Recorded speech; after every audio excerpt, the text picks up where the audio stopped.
I would like to call to order the first audit committee meeting for the 24-25 year. Thank you all for coming tonight. I would like to welcome each of you to the audit committee. We will start the meeting with introductions, and I'll start with myself. My name is Patty Sullivan. I am a member of the PPS board and chair of the audit committee. This is the first committee that I have served on as the chair. Last year I was on the audit committee and I learned so much about auditing at PPS from Janice, and I am still learning so much about auditing from Janice. I'm excited for this opportunity to serve as the committee's chair. I want to encourage each of the audit committee members to reach out to me directly if you have thoughts or ideas you would like to see the audit committee discuss this year.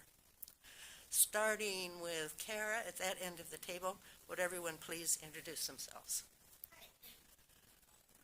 I'm Kara Bradshaw, Executive Assistant, and I'll take that moment to remind everybody to make sure to hit the green button on your microphone closest to you when you want to talk.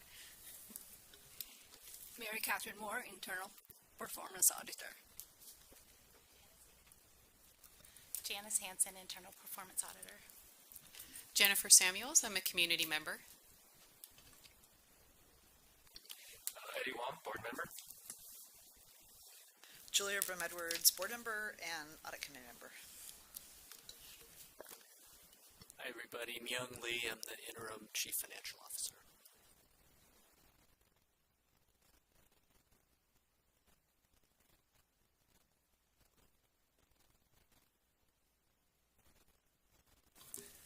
She just reminded me and I forgot.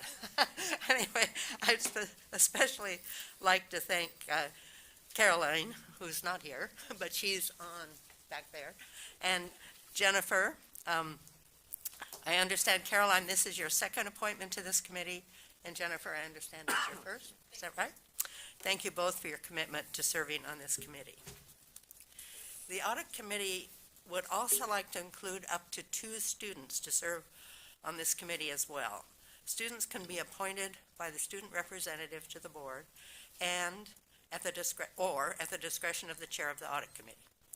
I have asked PPS's internal auditor, Janice, to reach out to the student representative to the board. I understand that Janice has talked to JJ Conseve about, and he has invited Janice to attend the next DSC District Student Council meeting to talk about the audit committee. So I hope we will have some students joining us for the next audit committee meeting.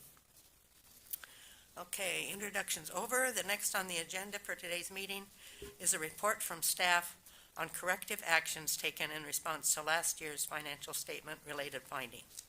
Myung, I think you are the one to do that. Thank you, Director Sullivan.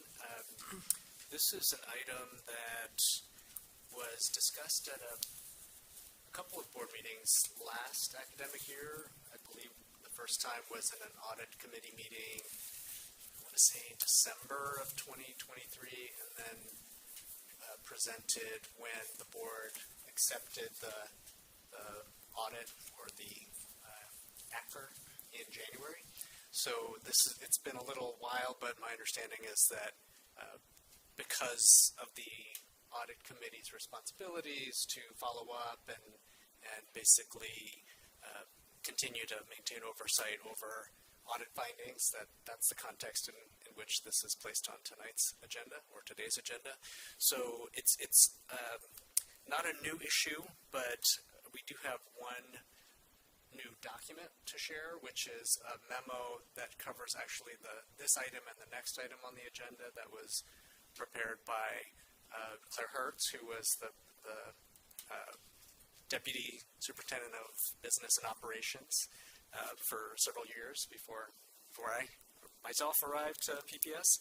And that document basically goes into a little bit more detail about 2 topics. One is they're sort of in reverse order, and we'll talk about the RFP next. But if you see the second page of that update or that memo, on the second half of the bottom half of that page where it says implementation of corrective action plan from 22-23 financial audit, and then going on to the top of page 3, basically just provides the update that I'll just highlight tonight, which is when we had our corrective action plan, which was accompanying the finding. We had a finding in our act for last year, noted by our auditors.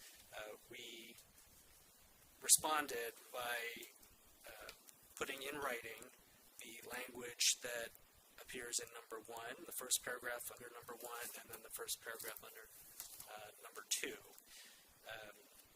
So I won't read the whole thing, but this language that begins district executive financial leadership will meet with senior leadership members, etc.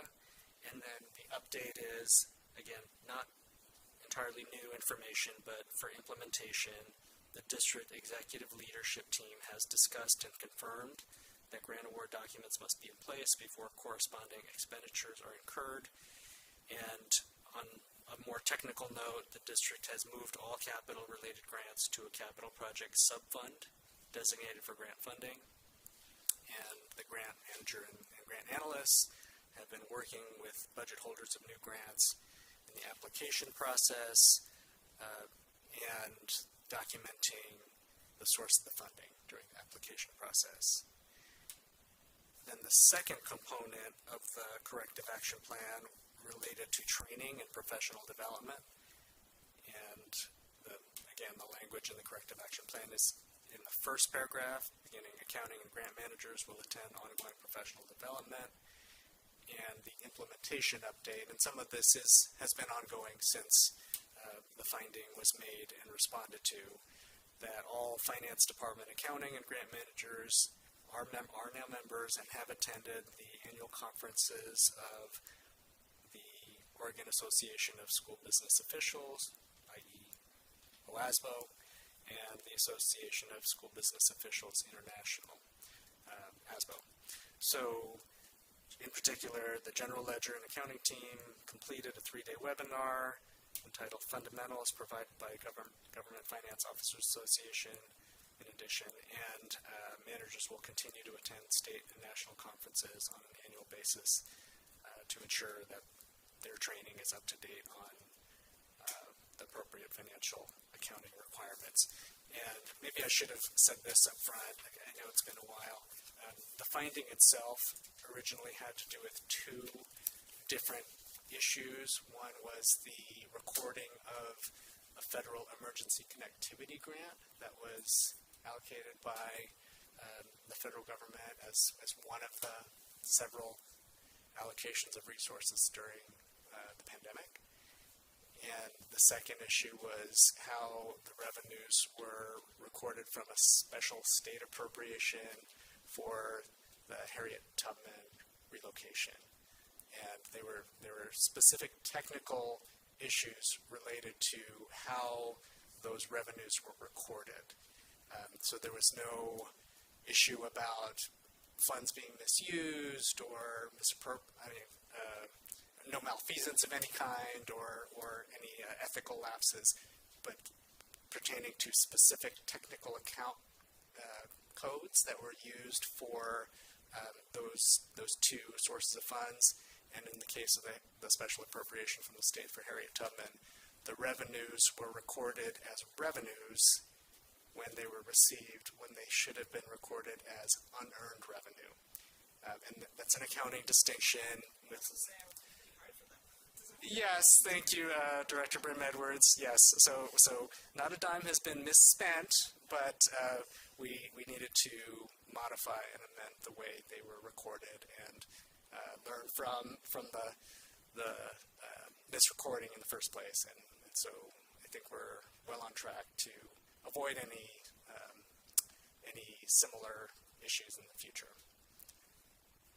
So with that, I'll pause and see if anybody has questions. Audit Committee members, do you have any questions or comments you'd like to make before we go on?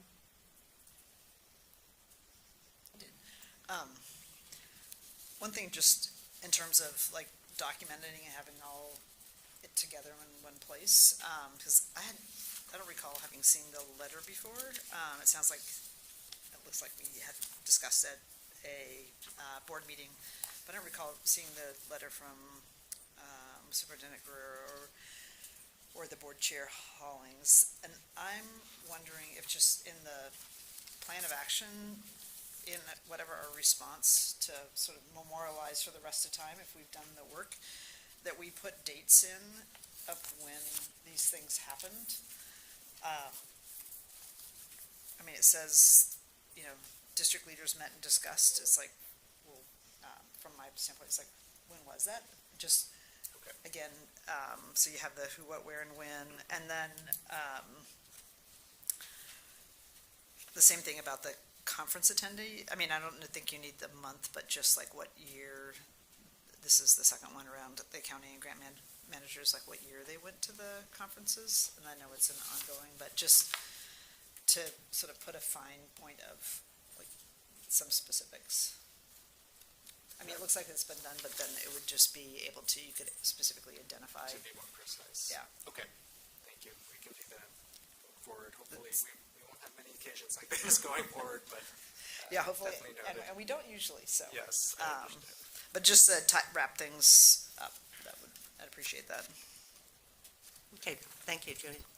And thank you, Myung. You're on next, too.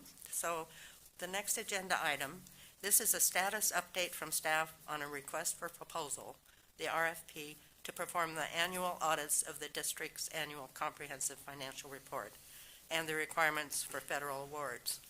I understand PPS's contract with its current external auditors expires in March of 2025, and staff is planning to do a RFP for this contract. One of the primary responsibilities of the audit committee is to recommend external audit contracts to the full board for approval. Myung, would you like to provide us with a status update with where staff is in the RFP process, highlighting what the audit committee's role will be? Yes, thank you, Director Sullivan. So as I mentioned a minute ago, the other topic in this same document prepared by Ms. Hertz is the RFP process. So the first sort of graphic aid there is a timeline of the key events and target dates in the process. So we are very close to issuing the RFP itself. So we are looking to do that next week to invite responses to the request for proposals. And you can see that there are a few steps before proposals are due, including soliciting or having a window for potential respondents to ask questions or seek clarification, and then submit proposals in early January. The next line says interviews if applicable. I think one of the questions we have is how many respondents. Hopefully there will be multiple qualified, meritorious respondents to the request. And if it's appropriate to schedule interviews, then we would do that. The notice of intent to award, we're targeting January 31st. And the contract start date, as Director Sullivan alluded to, would begin in April of 2025. And the first year of audit services that would be covered by this contract would be the audit for the year that we're in now, 24-25 fiscal year. And those activities in the spring basically represent the first phase, sometimes called pre-audit, doing field work and gathering information about processes and data. And then after the year closes, in terms of the covered period, June 30th of 2025, when all of our entries are getting entered and recorded and squared away, then the auditors come back, and this process has been going on for the 23-24 audit over the last several months. But the covered period would extend multiple years, would cover 5 years of the contract period. And you can see the memo also excerpts the scope of work that's outlined in the RFP. And then on the the second page, that continues, and then you see the evaluation criteria. So just in general, about 8 different elements of the proposals that would be scored. So that's an outline of the process, not highlighted in the memo, but to Director Sullivan, your question about the audit committee's role, this I tended to shortly before today's meeting, but I did consult with Ms. Hertz and Emily Cornage, our Director of Purchasing and Contracting, about their best advice about the role, the appropriate role of the audit committee in this process. And certainly we can discuss this. I know there's a lot to discuss today. We have some time to discuss this in a subsequent meeting as well, but just initially, their advice is to have the audit committee occupy a policy role rather than a detailed, deep engagement in reviewing the specific responses, the individual responses leading to the recommendation of a highest scoring vendor, for example, or applicant. So not part of the interview process. That's correct. Yeah. That's correct. But that when we have the scorers complete their work and we have a recommendation, that staff would present the recommendation to the board, including the audit committee, and that would be in writing, and then also there could be a discussion about the recommendation. I should say, though, that under applicable contracting regulations, I'm looking at Liz here too, that the board at that point does not have the choice before the board would be to award or to make no award, rather than to award to a different respondent.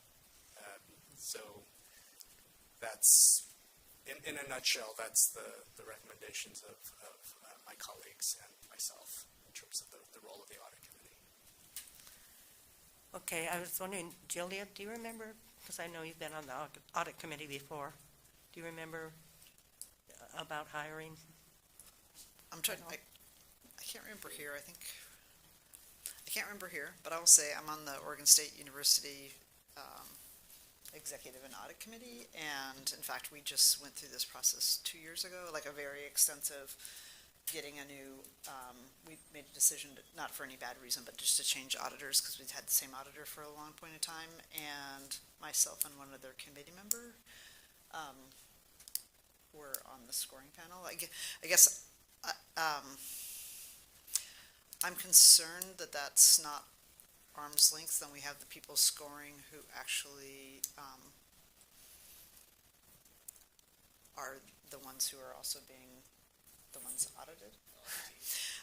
So my preference would be to, and I think it would be awkward to redo it if the board didn't agree. And also probably not a very good use of time. I mean, I would suggest some sort of hybrid scoring committee. May I make a comment that I should have mentioned before, and I just slipped my mind, but your comment, Director Brim Edwards, has reminded me of this. So as part of my brief conversation or interaction with Ms. Hertz and Director Cornage, we did, for what it's worth, we did also contemplate including Ms. Hansen in this process. I don't know how we can talk later about how you feel about that, if you'd like, Janice. But that was something that was brought up, and then Ms. Cornage also mentioned that, and this was her recollection, that on a previous occasion, I don't know if this was exactly the last time that an independent auditor was selected for PPS for a similar scope of work or comparable scope of work, but she did recall that a community member to the audit committee participated in the scoring or in reviewing the applications or the responses and scoring them. So just for reference. Because I would have been on the board at the time. So I think it was actually the community member who was actually an auditor.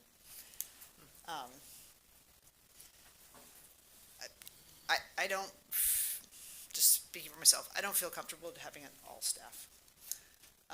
Again, because I think just the perception is that you want to create the arm's length relationship between really it's staff work that's being audited, not the boards.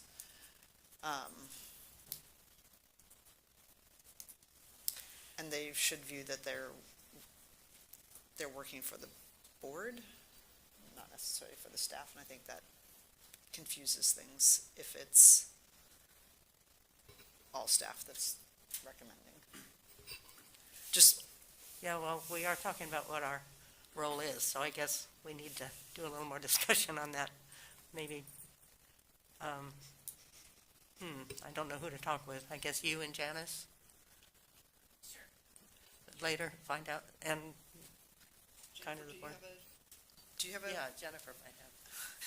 I was looking in here to see how quick I could get to. I was trying to remember what is stated in our charter that's in our role, what is our role stated in the charter about this piece? I think it says something about how the committee participates in the selection of the auditor. That'd be a good place to look. Thank you. So glad you're The here. charter is posted, so you can take a quick look. And the policy is also posted in board books. Oh.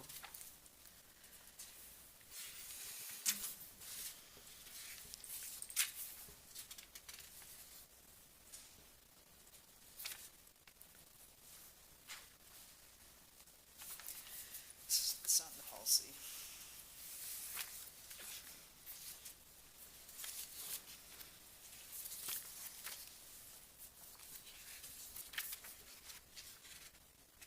I know Janice is looking very carefully for it. She's going to find it in a minute.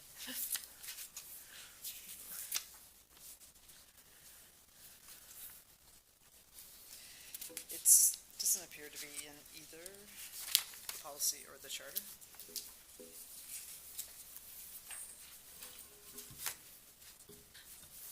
In that case, we should probably get that defined in there. But I just didn't look at it in advance for this, and now I'm not seeing it, but I will get back to you guys on that Okay, great. for So our next meeting. do that at Sure. the next meeting, clarify that. It looks like maybe Jennifer found it.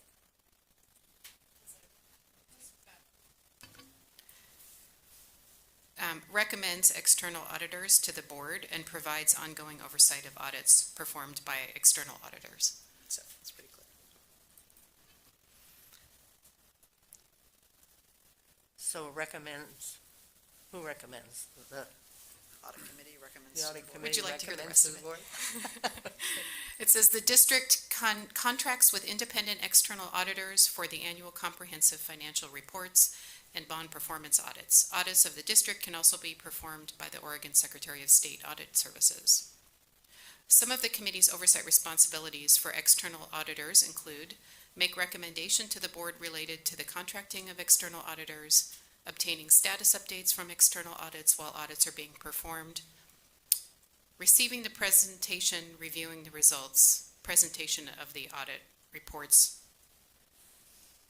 I abridged some of the rest of that. So it doesn't entirely say where we are in the selection process, but I would jump to that we need to have enough information to make an informed recommendation if that's our role.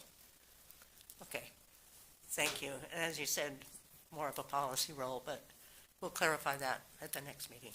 Thank you. So I have a question. How long has Talbot been our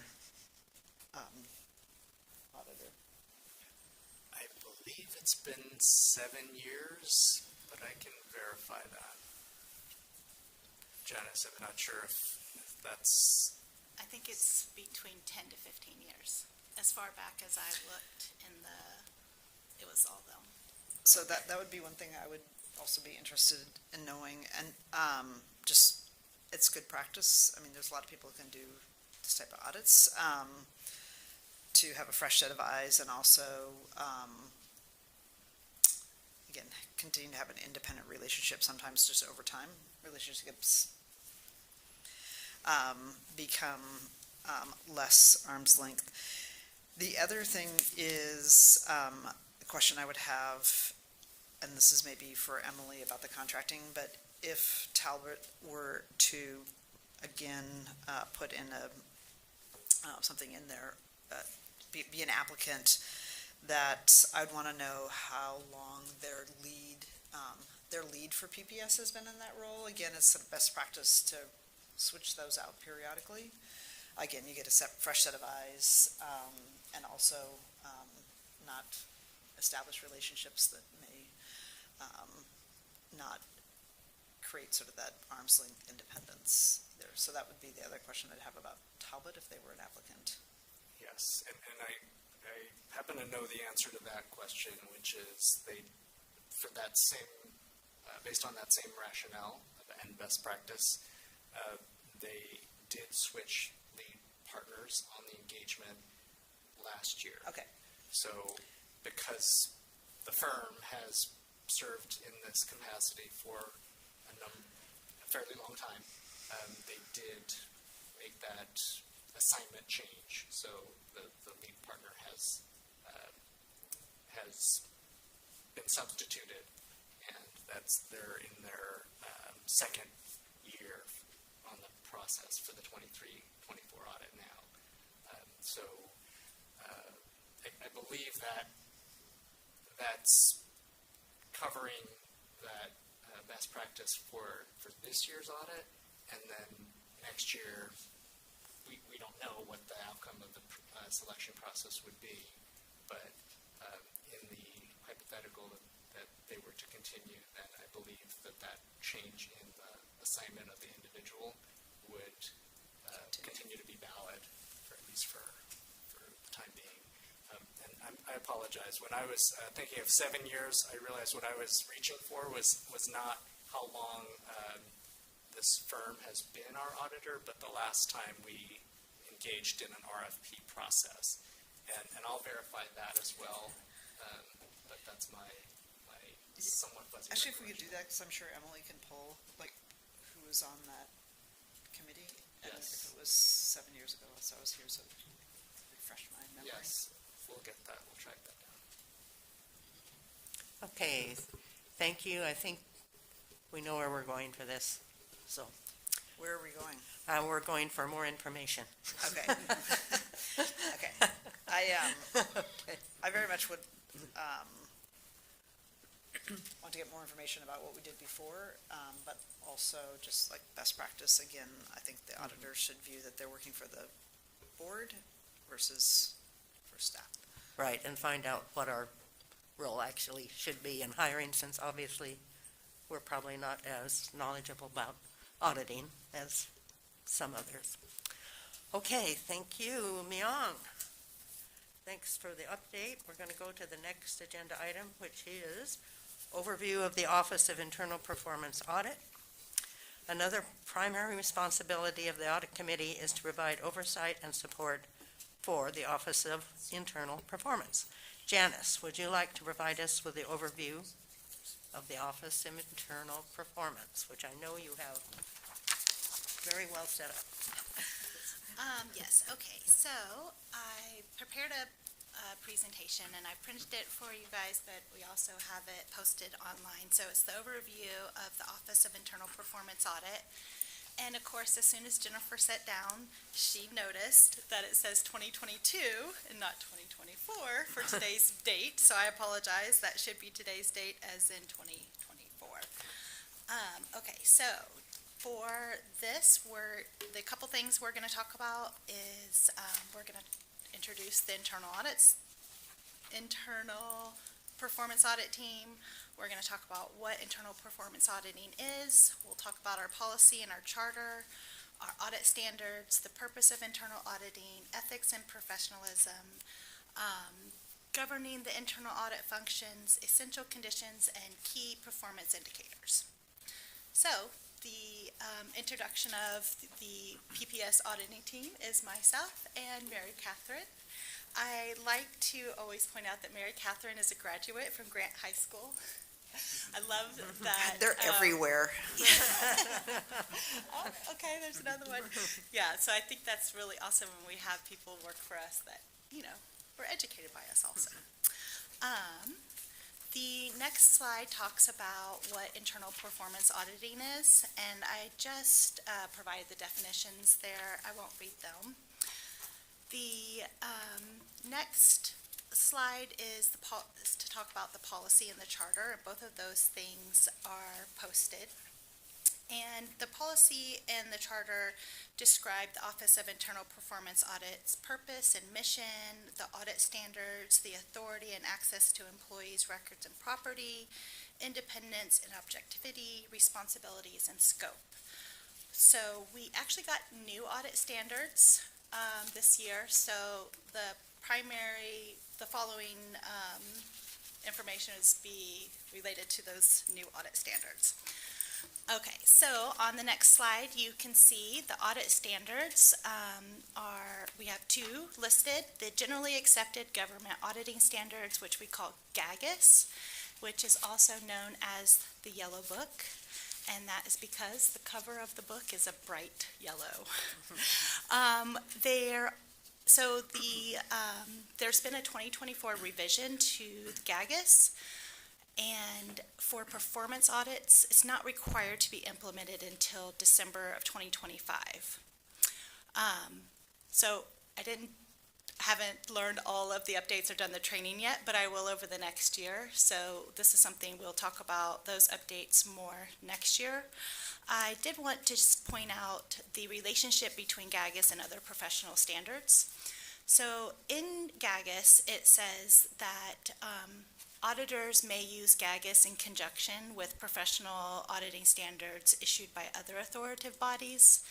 And for performance audit, it says that GAGAS does not incorporate other standards by reference, but recognizes that auditors may use or may be required to use other professional standards in conjunction with GAGAS. And then it lists the different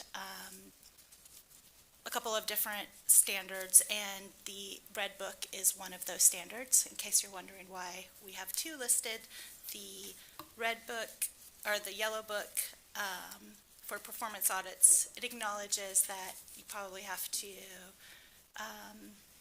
have some Red Book standards to help you.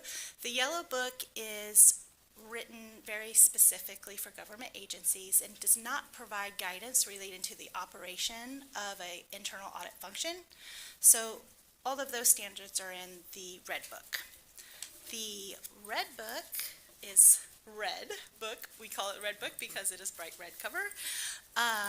The most recent update was published in January of 2024 and is required implementation by January 2025. So if you flip to the next page, the Red Book update, there are a few updates that I wanted just to go over with you. The purpose of internal auditing, the ethics and professionalism, and governing the internal audit function and required communications. So for the next slide, we have the purpose of internal auditing.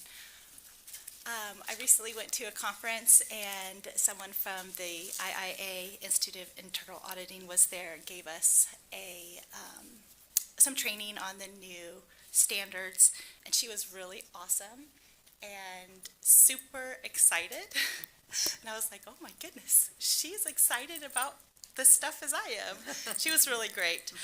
But basically, she said they really wanted to have an elevator pitch, like right in our audit standards, that internal auditors could say in like 3 or less minutes. So I copied that information onto this slide. It says the purpose of internal auditing Internal auditing strengthens the district's ability to create, protect, and sustain value by providing the board and management with independent, risk-based, and objective assurance advice, insights, and foresight. Internal auditing enhances the district's successful achievement of its objectives, governance, risk management, and control processes, decision-making and oversight, reputation and credibility with its stakeholders, and the ability to serve the public interest. In the past, the Yellow Book and the Red Book, one of the primary differences was the ability to serve in the public interest was not included in the Red Book, but in the 2024 update, it is. So they're even more aligned with each other. The internal auditing function is most effective when it is performed by competent professionals in conformance with audit standards. The internal audit function is independently positioned with direct accountability to the board, and internal auditors are free from undue influence and committed to making objective assessments. Okay, the next page talks about ethics and professionalism, and the new audit standards breaks down the ethics and professionalism into like 5 different categories: demonstrating integrity, maintaining objectivity, demonstrate competency, exercise due professional care, and maintaining confidentiality.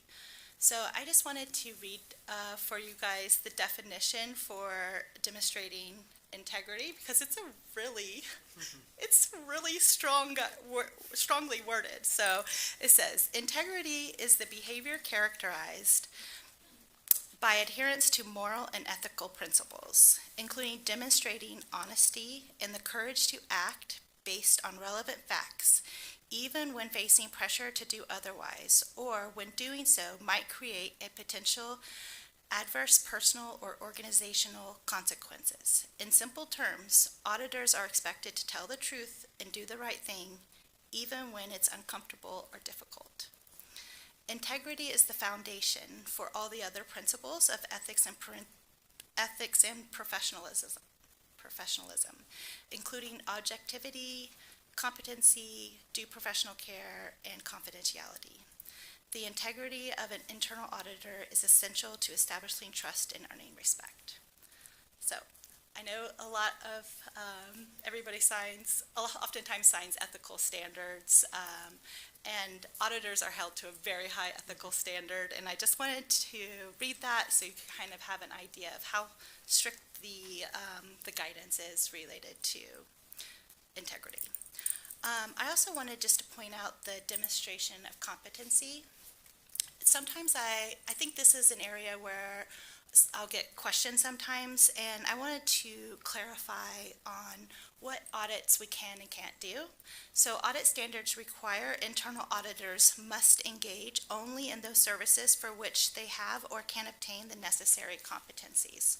So what that means is, between Mary Catherine and myself, we have to have the competencies to do the audits that we are assigned to do, or we have to go through training in order to get those competencies. But it's really important, and internal auditors were required to sign, for every single audit that we do, that we have adequate competency and adequate resources to fulfill the objectives of the audit. An example might be, as an example, we can talk about the audit that we're working on right now, the ESL audit. Like, we can audit to the standards, like what the state requirements are, what the federal requirements are, what our policy says, and our administrative directive. But we would not be able to provide guidance or recommendations about things that are outside of those things. We wouldn't be able to generate best practices because we don't have the competencies in order to do that. Does that kind of explain a little bit of difference on what kinds of audits we can do? And a lot of times when we work at school districts, there's a lot of academic programming that could be audited, But we do have to be very careful about what we are auditing and make sure we have a strict criteria and we have the competencies in order to audit that area. Does that make sense? Okay. Yes, and I really appreciate your spelling that out, Okay. because that was important to me in some of the discussions we've had, Yeah, and it really clarifies a lot, thank so you. thank you. Yeah, so if you come up with a great audit idea, it's possible we may not have the competencies in order to do it, and we would have to just say that. And a way in which we would go about that, say we don't have it, either we can find a training to go to, or potentially contract out with another auditing firm who does have those expertise. All right, the next slide talks about governing the internal audit function, and this is the required communications part. So in the audit standard, it says auditors must discuss governing the internal audit function with the board and senior management, and the discussion should focus on the purpose of internal auditing, which is why I did a whole slide for that, and then the essential conditions, and there's 9 of those, and potential impacts on the effectiveness of internal audit function if the board or senior management does not provide the support outlined in the essential conditions. So I created an essential conditions document as a separate attachment that I printed for each of you. And I pulled these essential conditions directly from the audit standards, which is in a PDF. And when I copied and pasted it, it messed up the format. And I noticed that there's a couple places where there's some typos. It deleted IT in a couple of places, and I thought I caught them all and did find and search, but I'll show you that when we get there. All right. So for the first one the first essential condition is related to the internal audit mandate, and so we're just going to talk about the board responsibilities. So the board responsibility is to discuss with the chief audit executive and senior management the appropriate authority, roles, responsibilities of the internal audit function. And the second one is to improve the internal audit charter, which includes the internal audit mandate and the scope and types of internal audit services. So we already have our internal audit charter approved, so thank you for doing that. So there's really nothing in this specific category that requires immediate attention from the audit committee. Just going over them because this required to do so. So for the second essential condition is related to the internal audit charter.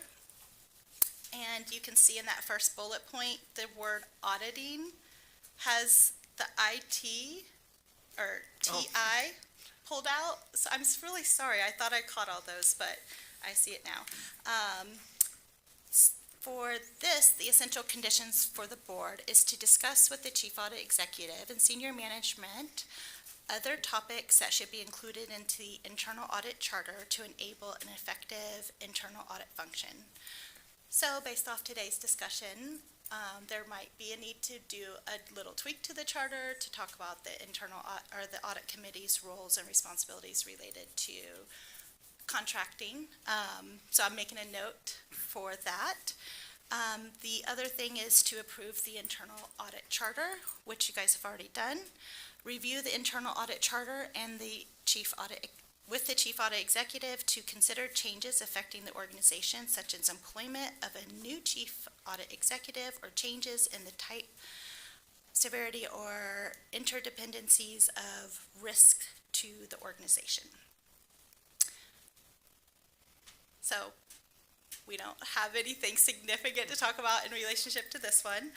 All right, the next essential condition is related to board and senior management support. So the essential condition for the board is to champion internal audit function to enable it to fulfill its purpose of internal auditing and pursue its strategy and objectives.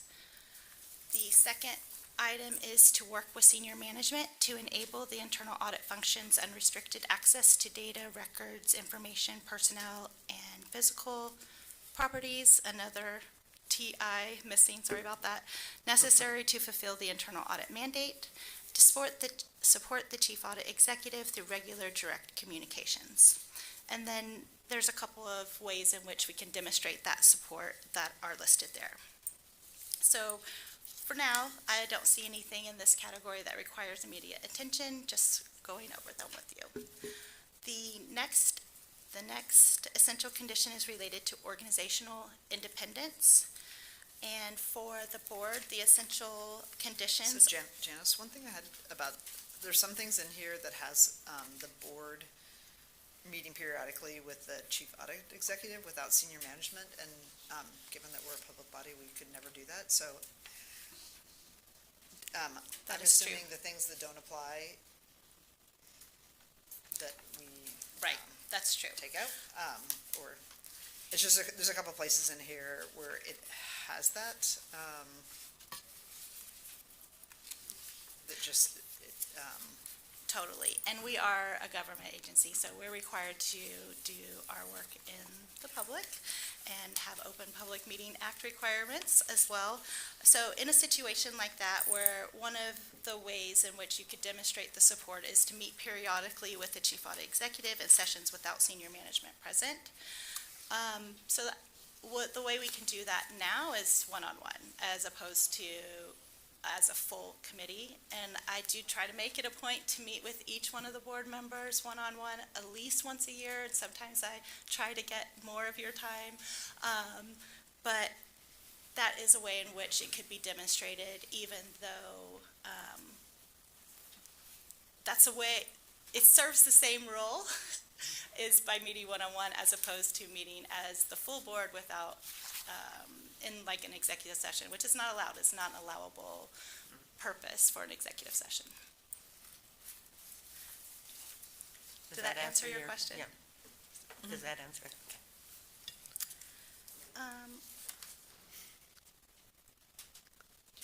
Okay, sorry. The next one is related to organizational independence.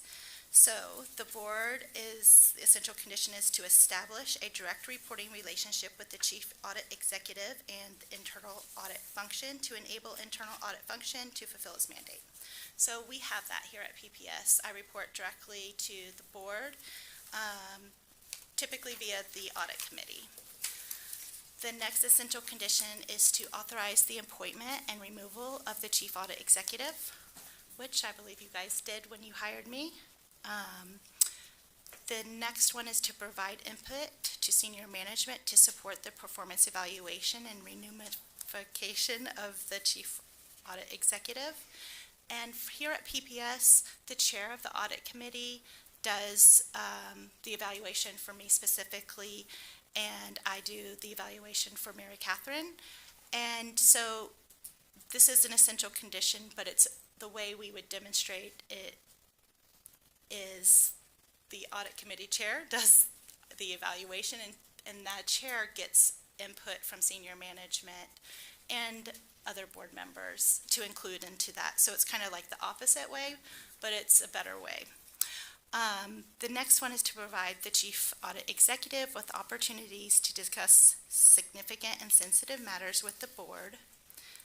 The part about including meetings without senior management present is not part that we would actually do. The next one is to require that the chief audit executive be positioned at a level within the organization that enables the internal audit services and responsibilities to be performed without interference from management. This positioning provides the organizational authority and the status to bring matters directly to senior management and escalate matters to the board when necessary. The next one is to acknowledge the actual or potential Janice, impairments. Can I ask you about that? Can you make a comment on that one, starting with that bullet you just read, require that the chief audit executive, do we meet that essential condition? Yes.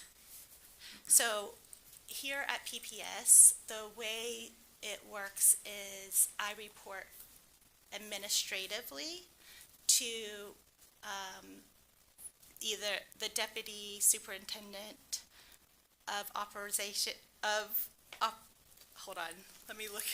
The policy says specifically who I should report to, which is basically Myung's position, and/or, designee. So, I know we just had some title changes here at PPS, but my reporting relationship administratively is important to report at a level to somebody administratively who I could have real conversations with about what's going on throughout the whole district. You wouldn't want to have me report administratively to, like, say, just, I don't know. The chief operating officer, I could definitely talk to that person about a variety of things, but that position may not have overall knowledge necessary to talk about all of the things. Anyways, so that's kind of, did that answer your question? And we do report administratively to someone in a cabinet level position, which is the appropriate level to ensure that this essential condition works out. Thank you. Okay. All right, the next one is to acknowledge the actual or potential impairments to the internal audit function's independence when approving roles and responsibilities for the chief audit executive that are beyond the scope of internal auditing. So in this situation, this doesn't happen to a lot, but occasionally when I worked at Seattle School District, we would do what is called board reports. So a board member would ask internal audit for a report on something very specific. And in situations like that, there is a risk that the internal audit function's independence could be impaired. So anytime the board would like to ask the internal audit function to do anything really other than our audits, you would want to make sure and consider whether or not there might be a potential impairment. That activity might create a potential impairment. For an example, we did an audit of our P card system, policies and procedures, and to ensure that there's no potential impairment there, as a department, the Office of Internal Audit, we don't have a P card, we don't use one, so we go to somebody else when we have some expenses that comes up, and that helps ensure there's some independence. You never want to audit the process in which you participate in. So that's kind of an example. So every time we do an audit, we try to make sure and check for independence, and we have a checklist and a matrix we go through for each audit to make sure we're independent. The next one, so if there were ever any impairments, it's my responsibility to come to you guys to tell you what those would be, so you would know because I would have to tell you. Engagement with senior management and the chief audit executive to establish appropriate safeguards if the chief audit executive roles and responsibilities impair or appear to impair the internal audit function. So if in that situation, for example, if our department did have a P card, well then we would have to document and verbally communicate with the board what we're doing to ensure that us utilizing the P card in our department would not create an impairment. Does that kind of make sense? It's much easier just not to have one. The last one there is engage with senior management to ensure the internal audit function is free from interference, to determine its scope, performing internal audit engagements, and communicating results. All right, the next item is related to qualifications. So qualifications for the board is essential conditions. The essential condition is to review the requirements necessary for the chief audit executive to manage the internal audit function as described in the audit standard domain. And I believe that when you guys were doing a search for my position, that the board did consult with staff to make sure that you posted a position for the position that included all the competencies that the district wanted. All right, the next one is to approve the chief audit executive's roles, responsibilities, and identify necessary qualifications, experiences, and competencies to carry out those roles and responsibilities. Engage with senior management to appoint the chief audit executive with the qualifications and competencies necessary to manage the internal audit function effectively and ensure quality performance of internal audit services. The next essential condition is related to board interactions. So the essential conditions for the board is to communicate with the chief audit executive to understand how the internal audit function is fulfilling its mandate. Communicate the board's perspective on the organization's strategies, objectives, and risks to assist the chief audit executive with determining internal audit priorities. Another IT missing in priorities, sorry about that. This is an area that I could really use some board interaction with. You know, I do meet with each board member at least once a year, but it would be really helpful for me to hear more about the board's perspective related to the organization's strategies, objectives, and risks. That would really be helpful. So just keep that in mind next time I schedule a meeting with you. I'm going to try to, when I do schedule those annual check-ins, I'll be a little bit more specific, and when I request the meeting, what kinds of information I'll be looking for. So I'll be more detailed to help encourage that communication to be a little bit more robust. Although everybody is really forthright with me and has meetings and everything, so it's great. But that is an area that as we mature as an internal audit function, we want to mature some of the conversations that we have as well with board members. So that would be part of that maturity. So the next item is to set expectations for the chief audit executive for the frequency for which the board wants to receive communications from the chief audit executive, the criteria for determining which issues should be escalated to the board, such as significant risks that exceed the board's risk tolerance. So risk tolerance is something that I have not discussed with the board, but the new audit standards give me a very good overview of what that conversation should be like. So that is a conversation that we will be talking about during this year in one of our audit committee meetings. I'm not prepared to talk about it tonight, but that is part of a maturing internal audit function where we actually start drilling into risk tolerance and what that is. So we can talk about that in a future meeting. The process for escalating matters of importance to the board.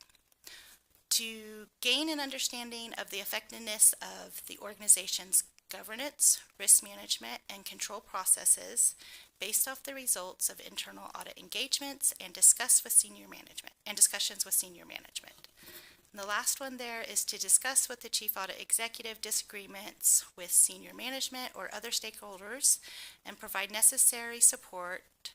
support as necessary to enable the chief audit executive to perform the responsibilities outlined in the internal audit mandate. It's a lot. I really do like the essential conditions though, because in the past there wasn't anything like this bullet pointed where it just really identified roles and responsibilities.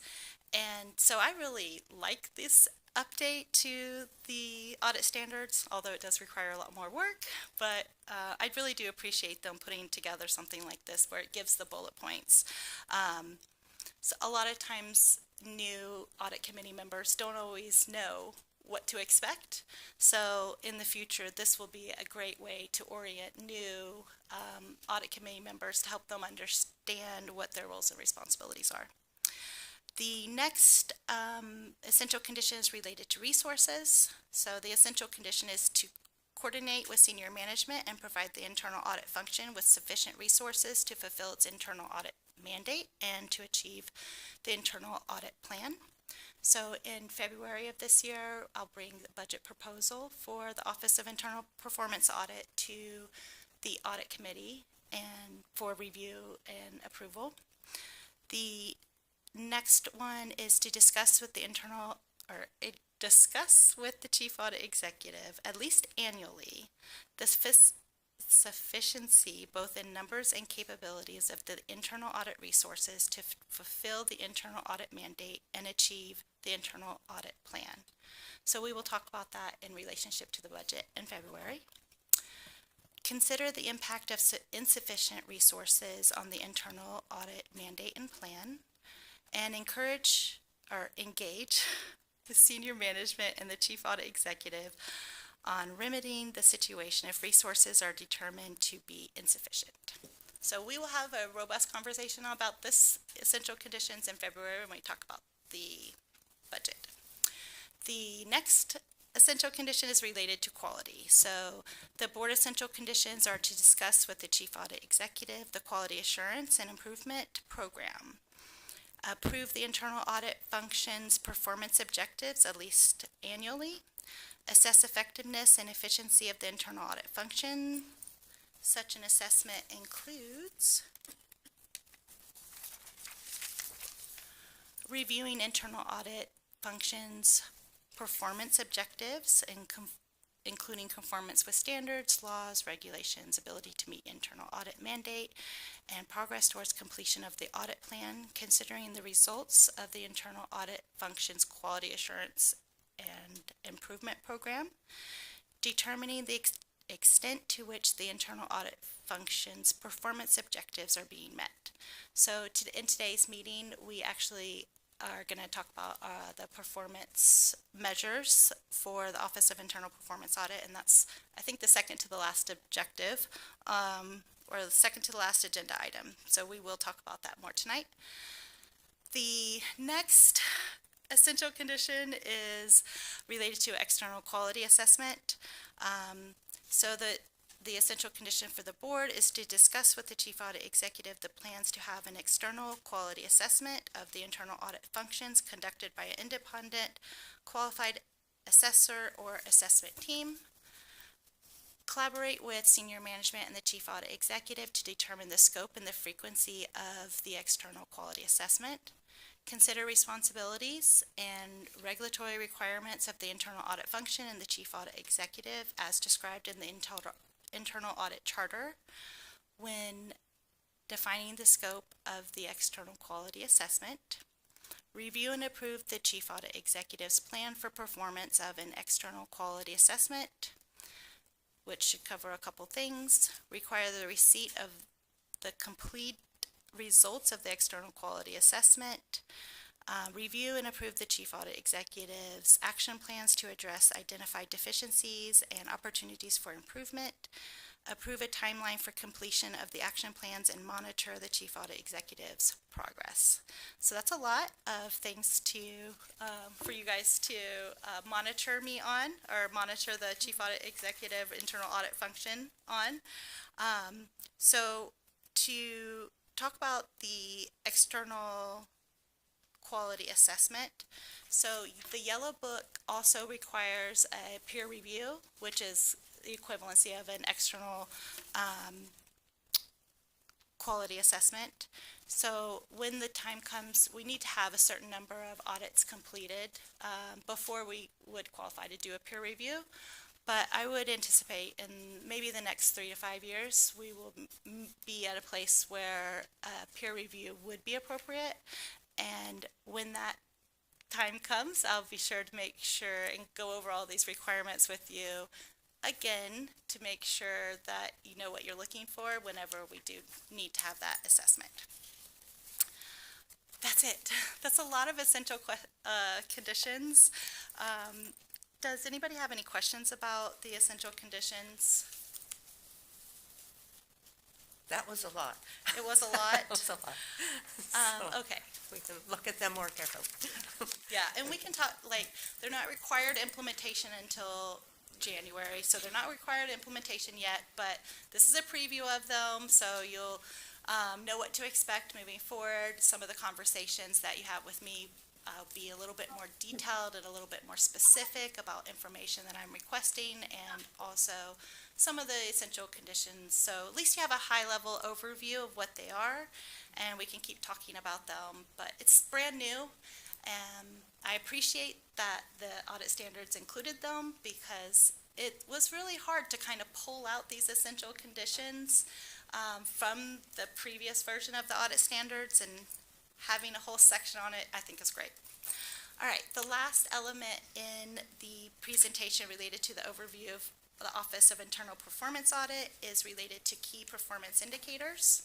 So we have a couple of key performance indicators. The first one is the number of audits completed per FTE. So we hope to do 1.5 audits per FTE. That's our goal. The second key performance indicator is a recommendation implementation rate within 2 years of the report date. Recommendation implementation rate. And the third one is the rate management. May I ask a question about number 2? Yes. Thank you. Excuse me for jumping in. Is the Internal Audit Performance Office held accountable for whether your recommendations are followed through on? Is this your performance indicator? Yes, it is. And so in the presentation for the annual report that's coming up, we're going to talk about the key. I will go into more detail on those. So if you don't mind, I'll move through this one, but we will talk about that specifically in another presentation. All right, so the third one is the rate of management's agreement with the recommendation. And then we have some information, performance measures, and we have an audit survey. So we'll talk about each of those things in our next presentation. But that's everything for this agenda item, the overview of the Office of Internal Performance Audit. Just a quick question. It says target 1.5 audits per FTE. Is that per year? Yes. Any other questions? Okay, Janice, thank you. As I said, we'll be studying that further. So the next agenda item is the 2024-2025 Audit Committee Work Plan. I worked with Janice to come up with the work plan to help ensure the Audit Committee perform all of its duties, which we just heard about, and to tentatively draft up the Audit Committee meeting agendas for this year. Janice, would you please go over the Audit Committee's work plan with us? Yes. Okay, great. So I created a little memo, and on the first page there, it lists the primary responsibilities of the Audit Committee and 5 steps of the Audit Committee work plan. These are posted on the Audit Committee's webpage, so there's no changes to the primary responsibilities of the Audit Committee or the overall Audit Committee plan. This has been the same. So what I did is I kind of penciled out the agendas for each of the Audit Committee meetings, and tied each agenda item to either a primary responsibility listed or an Audit Committee work plan item. And this, so I went through to make sure all 3 primary responsibilities were addressed in at least one of the agenda items, and all 5 of the work plans items are in here as well. So you can see, for example, for today's meeting, we have the agenda for today listed and how each item is tied to either a primary responsibility or a work plan item. Hopefully that makes sense. And what I also did is put in the action items that might be required for items that are on the agenda. So for example, if you look at page 3 of 6, for the meeting that we will need to do in December, or probably the week of the 9th through the 13th, we'll have a presentation of the audit results of the annual comprehensive financial report and the report on the requirements of federal awards. So why are we having that agenda item? It's because what's one of our primary responsibilities, and it ties to Audit Committee item number 3. And the action would be a recommendation from the Audit Committee to the full board to accept the ACFR audit at the next board meeting. And you can see, if you flip to the next page, we will have a meeting roughly in February or March. And we potentially will have some action items that we will do in that meeting related to the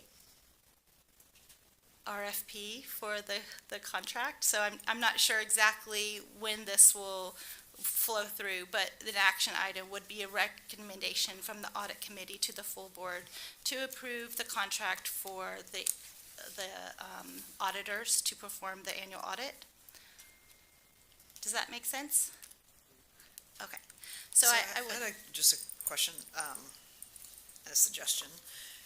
On the bond, I know we were supposed to have it at this committee. I'm concerned that it's not till February, and we're gonna be in the midst of like our next bond campaign, and generally, either in this committee or in the full board, we should be having discussion about the status of the bond before we refer our next one.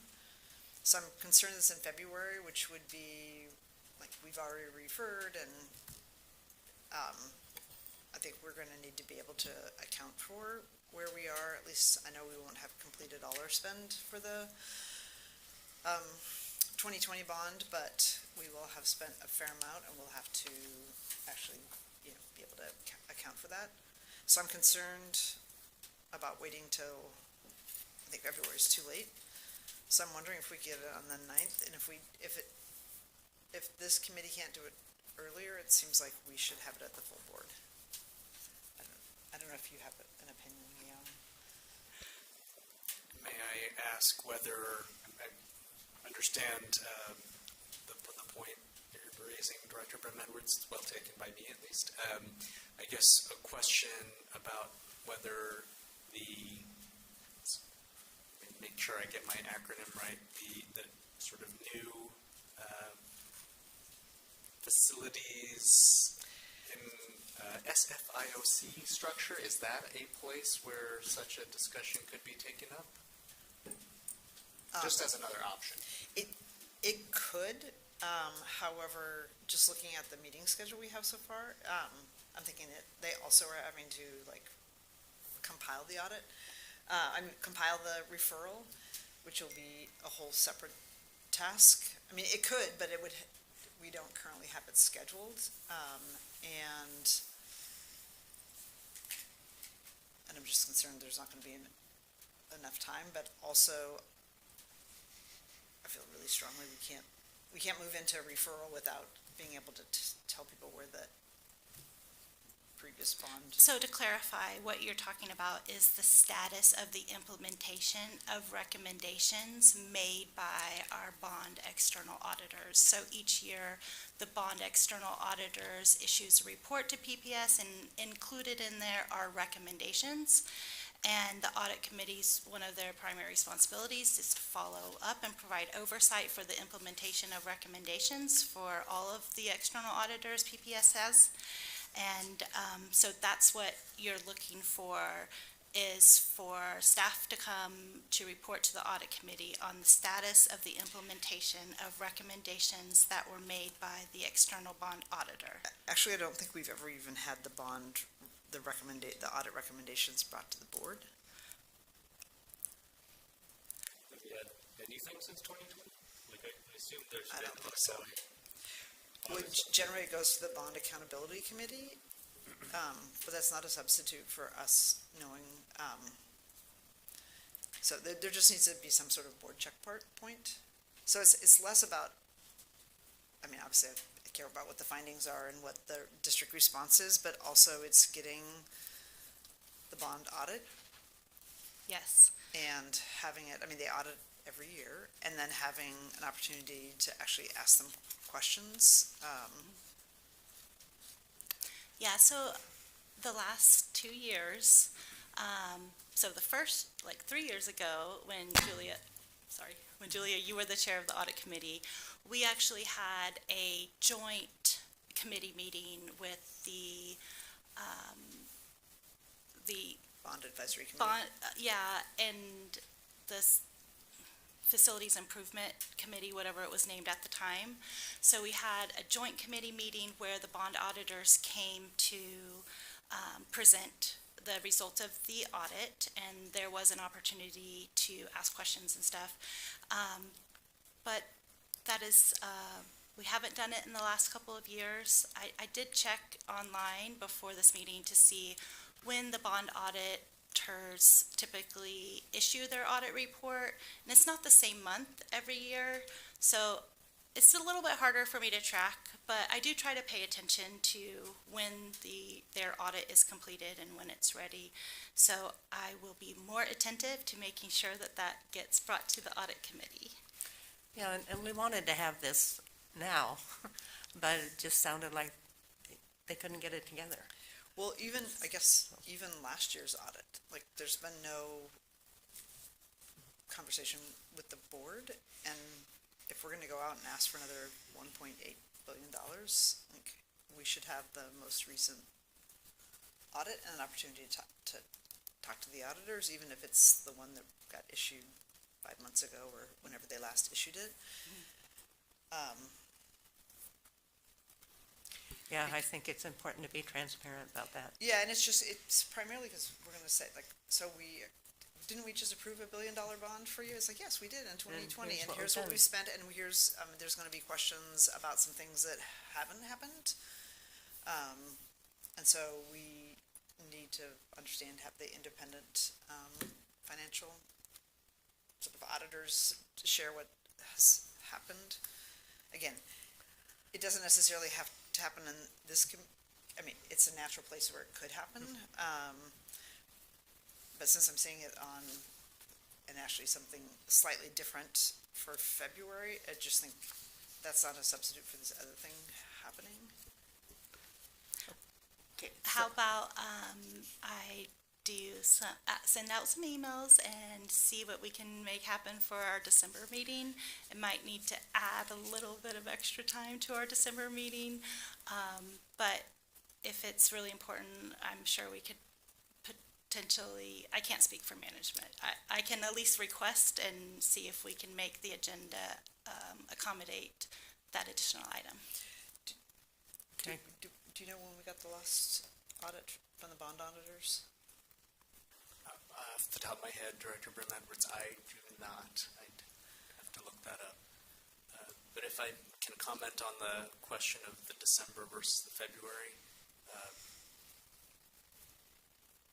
I don't want to overspeak here either, but the request on the part of the key staff that would be preparing and presenting, at least the staff's role, playing the staff role in that conversation, that their request was not to have the discussion take place as late as February. It was more focused on seeking a little extra time beyond tonight's meeting. Tonight, yeah. So I believe there were some other pressures, or there are some other pressures in terms of the content, as Ms. Hanson said, about how many other items are on the December meeting, but that's not a request that came from our COO or our director of the Office of School Modernization.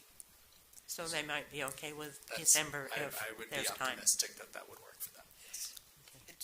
It's just, I know, like, for example, in 2020, it was really important because there'd been that huge, the $100 million miss in 2017.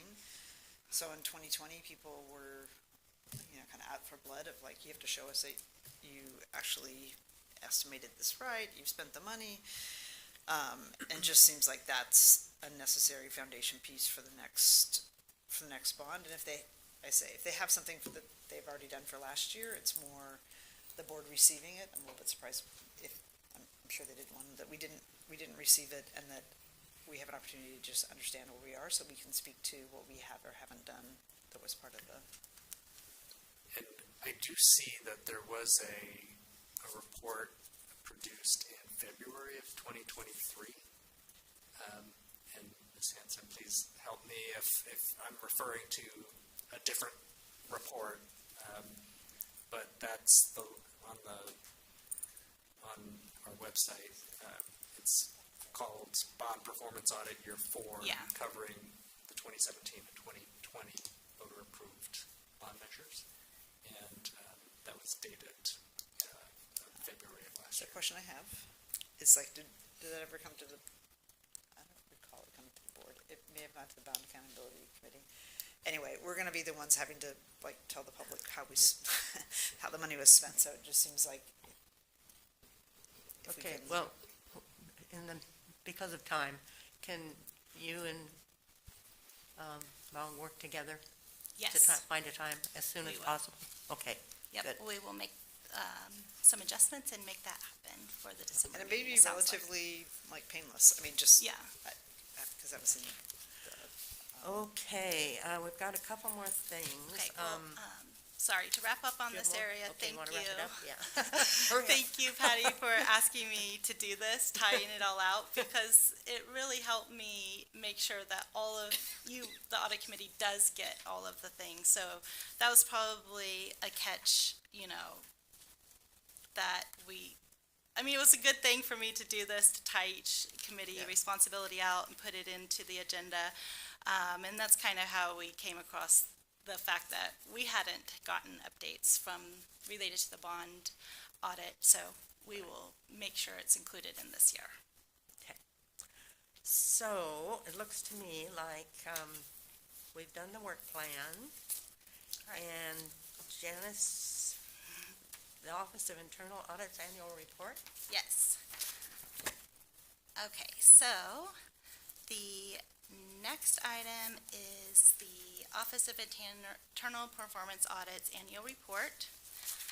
So that is posted. The first page there just talks about the Office of Internal Performance Audit and the audit standards.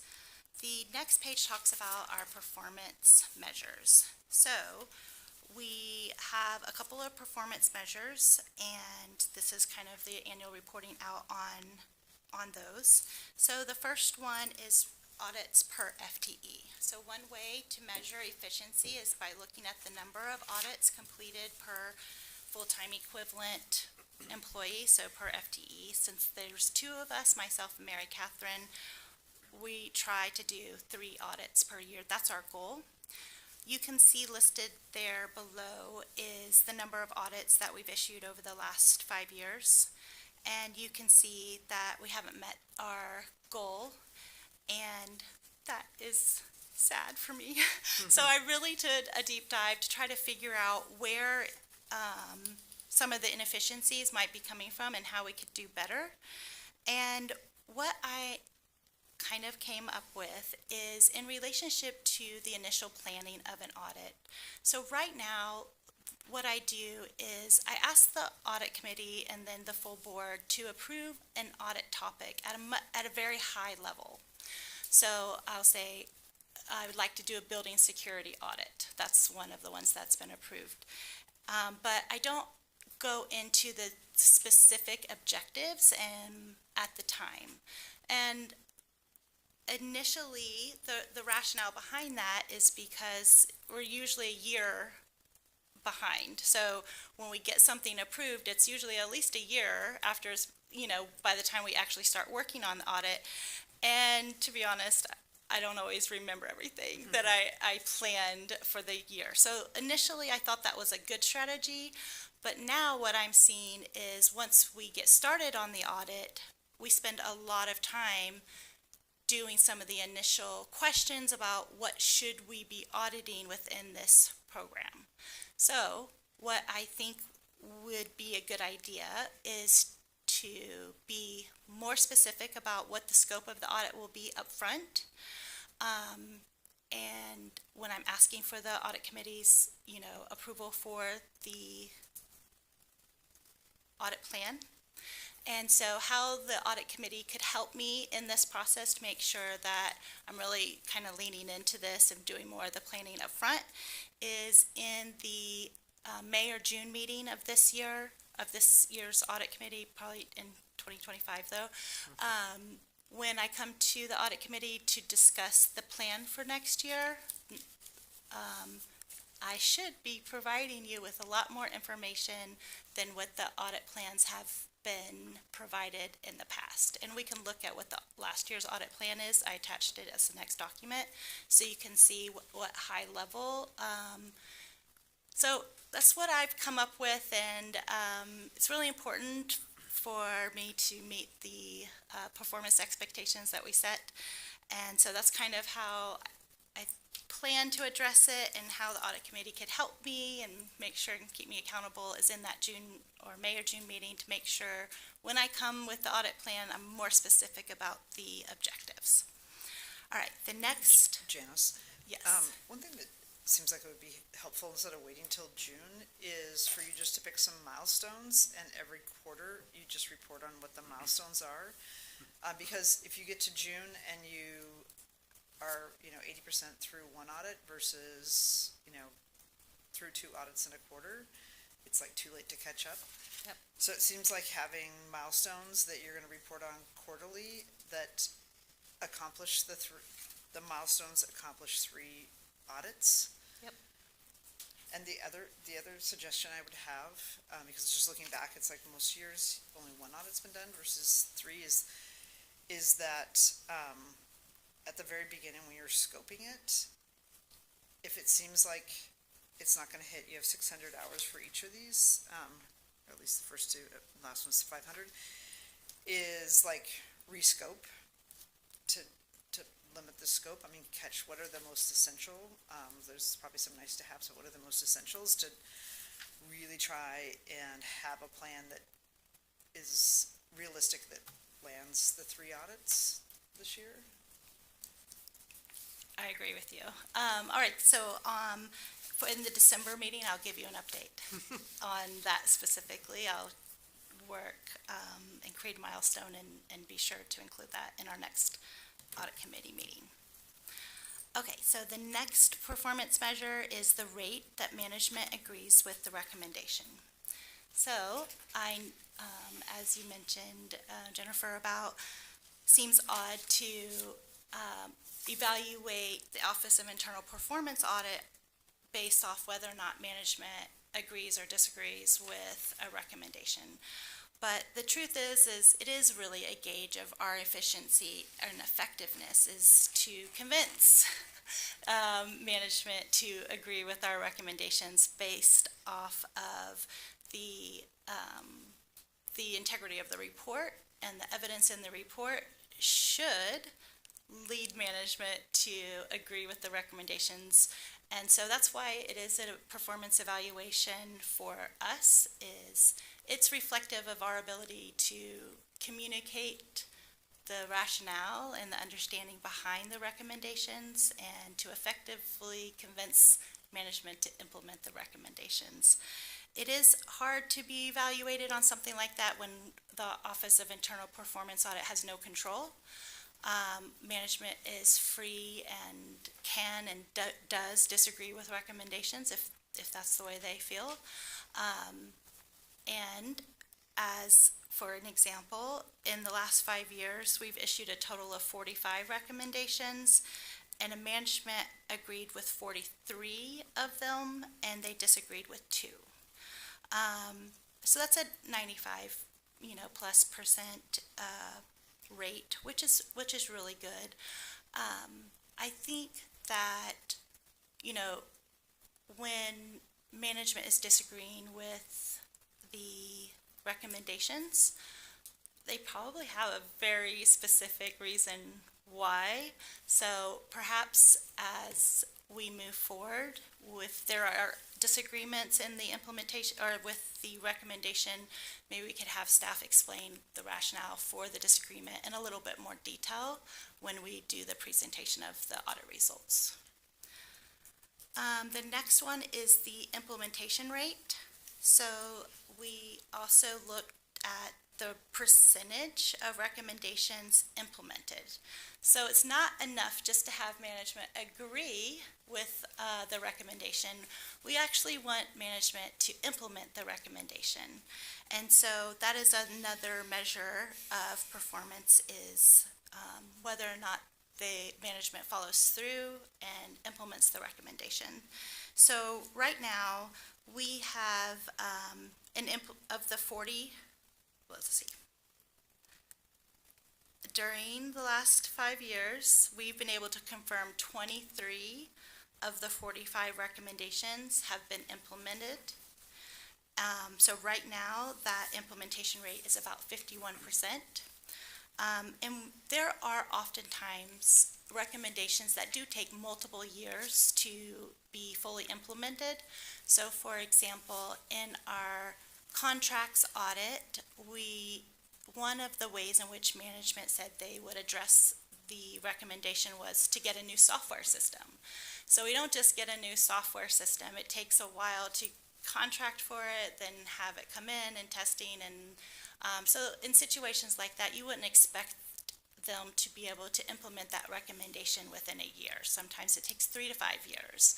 So that's why we kind of use a 3 to 5 year implementation rate gauge. And right now we haven't had any audit reports that have been issued for more than 5 years. The contracts audit would be the one coming up in this year that will hit that 5-year mark. And so on the audit committee's agenda for I think we put them in for the February or March meeting, we'll have management provide a status update on the implementation of those recommendations, and we'll see if there are any that are still outstanding.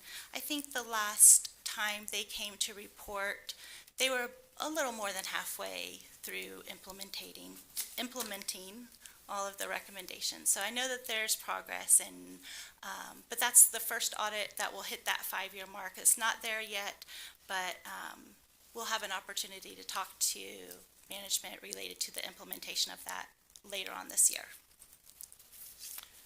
Yeah, and that one is one we have to get feedback anyway each year to see what they're doing. So it's hard Yes. to implement, yeah. Okay. All right, the last page, sorry, Yeah. is related to the auditee feedback survey. So we created this survey, and we tried to figure out a way to have it be reported anonymously for staff, so we could send it out to staff who participated in the audit and have them answer these questions and send the results back anonymously. And basically what we came up with is we couldn't really come up with a good way to do it because we're such a small department. We only do a small number of audits. So what Patty has agreed to do is to administer, or Director Sullivan, sorry, the chair of the audit committee, has agreed to administer this survey herself, to email the survey out directly, to compile, ask for a response, and to compile the results independently and only provide the aggregated results to the Office of Internal Performance Audit, so we can report out on it. And that's the best way that we were able to come up with in order to provide some level of Anonymity. Yes, for staff reporting, so they will feel comfortable saying whatever they want to say in relationship to these questions. And so Director Sullivan has sent out Yeah, I've sent several. out 6 different people on 4 audits. The audits were student body funds, hardship petition waiver, procurement card, and contracts audit. And I've got back 5 of the 6, and just waiting on the last one, and then I will give you the results, and you won't know who they came from. Thank you very much for that. So we don't have the results to, share in this exact report, but just know it's coming. So you will get those in a future report. Bless you.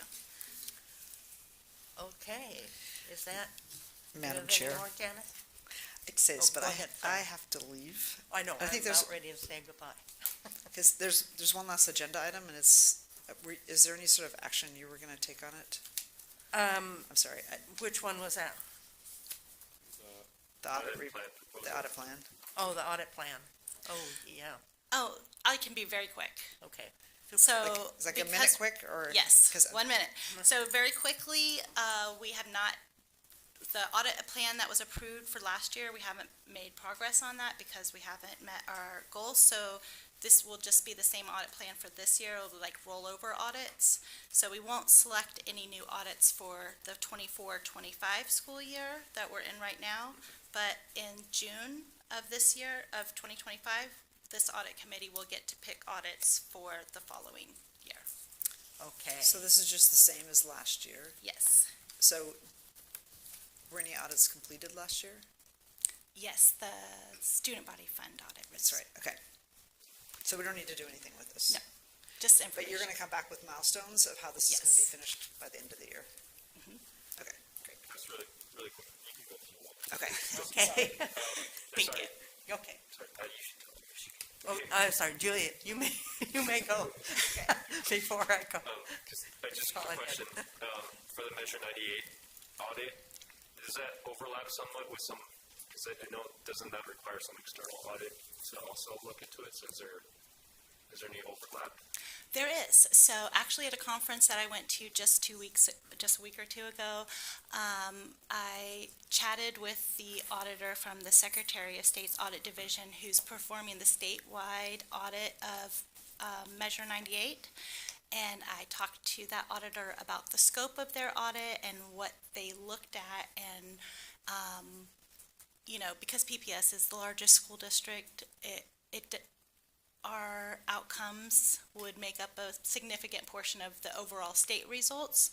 So I asked, what did you not look at, that you think that we should look at here at PPS? And then she did give me some ideas. So that audit, I do anticipate being scoped very well and very specific in relationship to some of the things that they did not cover in their audit that we can cover related to just PPS. Great, that's a great answer. But I do reach out to other auditors who kind of audit things that relate to PPS to try to piggyback on anything that they do to reduce the level of risk for our audit and rely on some of the work they do to reduce the amount of work we have to do, if that makes sense. Yes, thank you. In summary, it's supplementing instead of overlapping. Yes.